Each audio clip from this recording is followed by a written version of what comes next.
Hey everyone, welcome to the Naked Conversations podcast. I'm your host, Sage Hobbs, author and creator of Naked Communication, and I'm so psyched you're here. This show is all about taking charge of your life in new and inspired ways to create a life you deeply love. It's about being more you in all areas of your life, more courageous, more free, more alive, more naked. I'll be sharing stories and advice from amazing people around the world who are up to incredible things on how they are successfully breaking free from fear and old patterns in order to create incredible relationships and impactful lives so that you can do the same. This is the place to be inspired to live a courageous and naked life. Let's do this.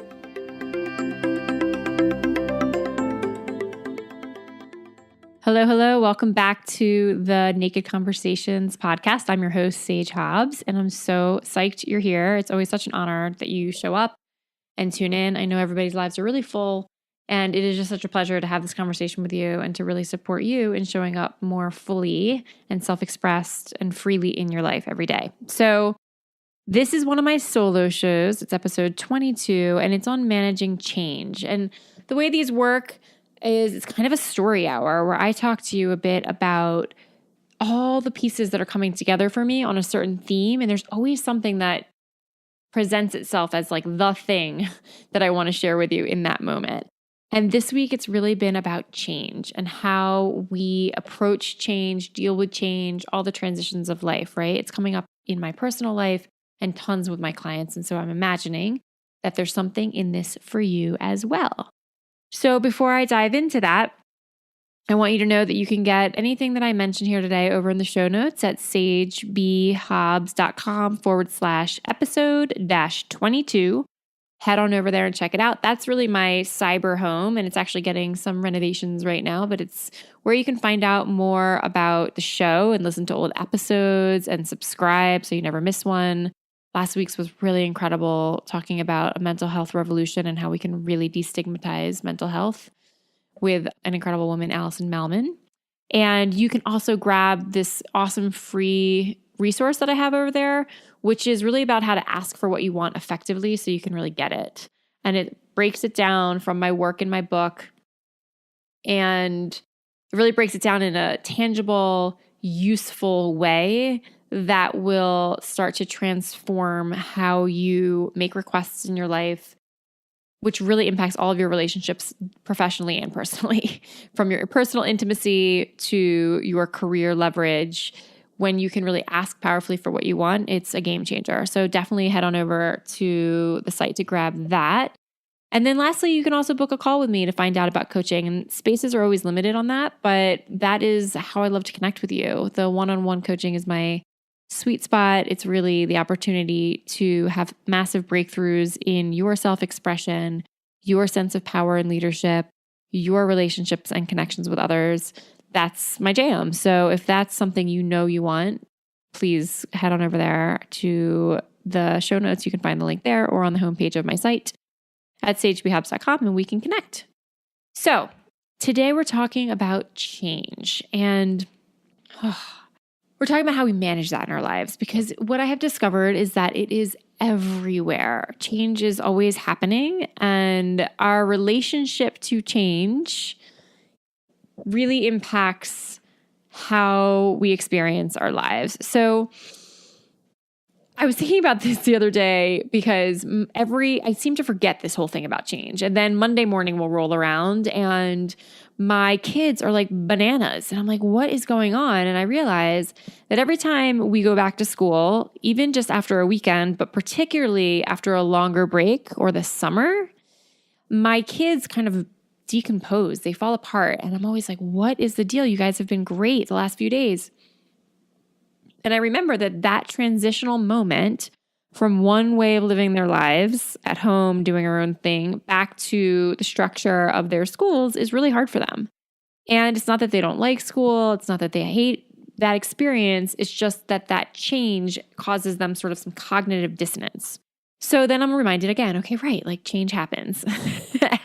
And I've been feeling it so much lately in daily pieces of my life as well as with my clients. And so here's some ideas and examples where you might find change in your life. And I just want to invite you to consider how you can approach change in a more dynamic, useful, compassionate way so that it serves you and doesn't constrain you. So, business and career zigzags, that's something that I've been hearing about more lately and experiencing myself. I have a client who runs her own organization, and there's changes in organizational structure and funding ebbs and flows, and then there's growth and expansion and what's my next move. All of that is change. It's dynamic, and it's part of what makes the experience of running a company or an organization or an agency so exciting and so impactful. But if you resist it or you allow it to stress you out every time you're faced with one of those zigs and zags, it's exhausting, and it can really zap that sense of joy and purpose from the experience. So that is just where you want to consider having more spaciousness for the change that is inevitable, right? I've also been feeling it myself where I started a role. I took on a role, part-time role with a women's leadership startup, and I'm so excited about it. It's an opportunity that came to me really out of the blue, and it dovetails really beautifully with the work that I already do. And I was considering, am I going to be able to manage this and juggle this and keep my business really where it's at and growing because it's been so great? And what I decided was that the opportunity was exciting enough to risk it, right? That I asked myself, how can I make the greatest impact? And I realized that being a part of this has a lot of leverage to impact more people. And that was exciting to me. But the learning and the juggling and the mental gymnastics of switching between all my different roles as coach, as mom, as podcast host, writer, wife, business development, going back and forth between those different pieces is a lot of change in my day, just day to day. And then overall, learning the new systems and figuring out how I'm going to make it all work inside of my family, it's a lot of change. If I got stuck in the stressful pieces of that change, I would also completely miss out on the joy and the opportunity that the change can bring. So I dance with it a little bit. And that's what I'm inviting you to do, just to look at change as an opportunity for something new and not only as stressful or scary or uncomfortable, even though it can be those things as well. Another time that it came up for me recently and I was laughing, maybe you'll find this funny or maybe I just cracked myself up, was in yoga class. So I took a pretty long hiatus from yoga. I've been practicing yoga, I am 40 and I started when I was about 23 at the Philadelphia Athletic Club. When I was living in Center City, Philadelphia, and I was recently out of college and I joined the gym. I don't know that I've even been a gym member since then. And they had this thing called yoga and I had heard about it and I thought, I'm going to try it out. And so for 18 years, basically, it's been in my life. But for the last year, I took a break because I had, for various reasons, but I had been somewhat injured and I thought that I could work it out with yoga and I kept making my hip hurt worse. And so I finally returned to yoga, but I started doing a completely different kind. It's called Kayut yoga, and it's a healing yoga. And it is, let's just say, I'm the youngest person in there usually. And it's so different from my earlier practice that I'd been doing for, 17, 18 years, where I was really striving for strength. And now I'm really easing into striving for more peace and really just for a smoothly working body. And that to me is a big change in my relationship to my body, to my aging, to my experience of yoga and different ways that it can support me. And as I was lying there with my feet up the wall, that's what I really got clear on. Oh my gosh, look how much my yoga practice has changed. But it's okay. It actually feels awesome. So another one that's been coming up is aging parents. So I'm 40.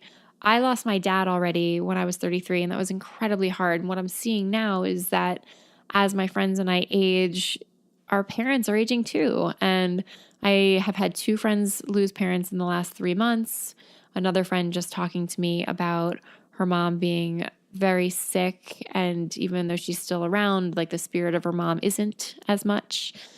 And just noticing how that impacts our own identity and our place in the world and our feelings about our own aging as we watch our parents age, perhaps provide some care for them, the relationship dynamic changes with them from them being the ones who've cared for us to us being somewhat the ones who care for them.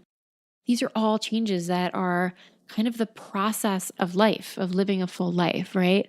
But it doesn't mean that they're comfortable. It doesn't mean that they're easy. So in this moment, while you're listening, I am sure that there are changes that you're grappling with. Changes in your marriage. I know that that's been a huge one for some of my clients lately who are 15 years into their partnership, 20 years into their partnership. And how do they keep the passion alive? How do they keep the vitality and the connection and the depth of intimacy there as they've changed and grown and had children and bought homes and had different careers, as some have left their careers and stayed home, and how that changed the dynamic of the marriage or the partnership. I want you just to consider where change is showing up in your life and really just look at that. Look at all the areas. Look at work, career, personal, family, body, health, interests, activities. Where are the changes that are kind of causing you some duress or stress, and where maybe there's some changes that are causing you some excitement or anticipation or a creative burst? So why is this managing change so important? Why am I even talking about it? And where does it really relate to this idea of living a naked life? For me, it's, naked living. And again, if you're listening for the first time, it's not actually about taking your clothes off. It's about really being your true self, being authentic, showing up powerfully, not hiding from who you really are, having full freedom of self-expression, being vulnerable. That's what it means to me to be naked. And that's what my book and work is about. And why managing change is so important in that is because I really believe that a full life has change. It just does. If you're going to push yourself to the edges that might be slightly uncomfortable, if you're going to step into new spaces, if you're going to explore new opportunities, meet new people, get the promotion, start your own business, go on dates after a divorce, whatever, then change is really unavoidable in what I call a very full, naked life. If you're in connected and intimate relationships with others, if you're doing meaningful work, if you're pursuing your creativity, if you're raising kids or juggling a household, there are going to be changes like all the damn time. Or as this lovely woman I know, Sarah Dean, says, every damn day. She's going to be on the podcast soon. So trying to control everything and avoid change, it just stifles your creativity and siphons your joy. If you try to have everything stay the same and overly control the natural undulations of a full life, it stifles your creativity and it siphons your joy. And that is just not what you're here for. You're definitely not listening to a podcast called Naked Conversations because you want to fully maintain the status quo. It's just not why you're here, right? So a full life has changed, and I want you to be able to manage it and dance with the dynamicness of that so that it really works for you and you can lead and show up fully and powerfully in your life. The other reason is a friend of mine just said this, and I know that somebody quoted this originally. I don't know who it is. It's definitely not my quote, but that change is the only constant. And it's kind of an interesting idea, right? That there are just some things in life that are so, that we age if we're lucky, that we feel disappointment at some time, that we switch careers or we switch husbands or we move houses.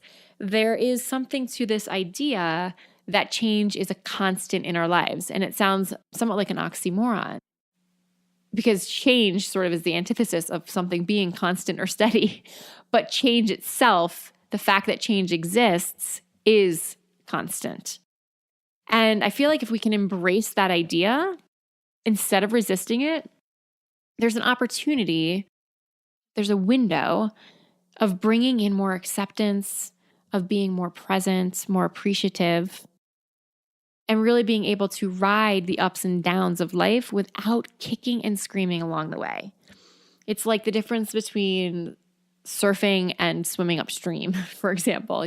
Just this idea that if we can sit with, okay, well, change is constant, change is inevitable, change is the one thing we can actually rely on as we go through life, then perhaps we can embrace it a little bit more, resist it a little bit less, and be able to go with the flow more easily and more naturally than our lives. And let me tell you, I am not somebody who naturally goes with the flow. So I don't say that to be like, woo, or for you just to be like, everything should be in flow all the time. I am someone who has struggled with anxiety all my life. I love to know that A will lead to B. I performed well in school so that I could have the certainty of that reward of good grades. I'm the one who followed all the quote unquote right steps when I started my business so I could have it be as predictable as possible, which it's totally not. So I'm not one who naturally goes with the flow in a lot of ways.